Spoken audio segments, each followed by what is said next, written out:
बच्चों, इस चैनल पर हम आपको विश्व की प्रसिद्ध कहानियाँ सुनाते हैं जो सबके मन को भाती हैं।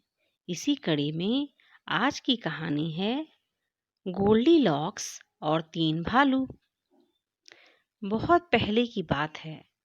3 भालू थे, एक पापा बेयर, मम्मी बेयर और बेबी बेयर। वो लोग अपने प्यारे से घर में जंगल के बीच में रहते थे। एक सुहानी सुबह मम्मी बेयर ने खीर बनाई जो बहुत गर्म थी। उसे खाने से पहले तीनों बेयर टहलने निकले जिससे खीर थोड़ी ठंडी हो जाए। तभी उस जंगल में एक प्यारी सी बच्ची जिसका नाम गोल्डीलॉक्स था घूमने निकली। जंगल में घूमते हुए उसने एक सुंदर से छोटे घर को देखा। उसे देखकर गोल्डीलॉक्स ने सोचा, यहाँ भला कौन रहता होगा।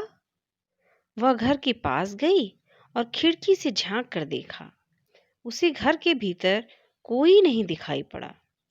वह दरवाजा खोलकर अंदर चली गई। उसने एक गोल टेबल पर 3 कटोरियां देखी जिसमें खीर रखी हुई थी। बड़ी कटोरी की खीर बहुत गर्म थी।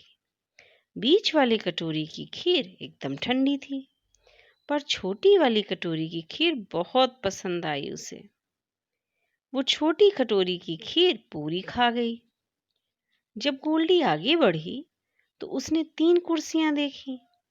बड़ी कुर्सी बैठने पर बहुत हार्ड थी। बीच वाली कुर्सी बैठने पर बहुत मुलायम थी। जब वो छोटी कुर्सी पर बैठी तो वह कुर्सी टूट गई। जब वह और आगे बढ़ी तो उसने बेडरूम में 3 बिस्तर देखे। जब गोल्डी बड़े वाले बिस्तर पर लेटी तो वो बहुत हार्ड था जिसके उससे कमर दर्द करने लगी। जब वह बीच वाले बिस्तर पर लेटी तो वह इतना मुलायम था कि वह उसमें धंस गई। फिर उसने छोटे बिस्तर को देखा और सोचा यही सही बिस्तर है और वह मीठी नींद में सो गई। जब तीनों भालू टहलकर वापस आए तो उन्होंने घर का दरवाजा खुला पाया। उन्होंने सोचा कौन हो सकता है अंदर। पापा बेयर ने गुस्से में कहा, किसी ने मेरी आधी खीर खा ली।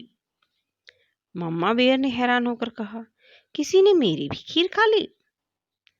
बेबी बेयर ने रोते हुए कहा, किसने मेरी पूरी खीर खा ली।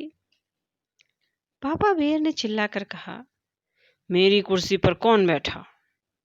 मम्मा बेयर ने कहा, लगता है मेरी कुर्सी पर भी कोई बैठा था।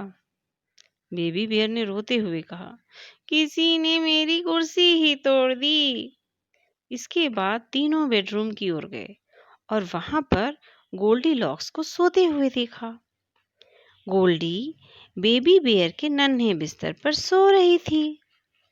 तभी गोल्डीलॉक्स की नींद खुल गई और उसने वहां 3 भालुओं को देखा, जिससे डरकर गोल्डी चिल्लाते हुए जंगल में भाग गई।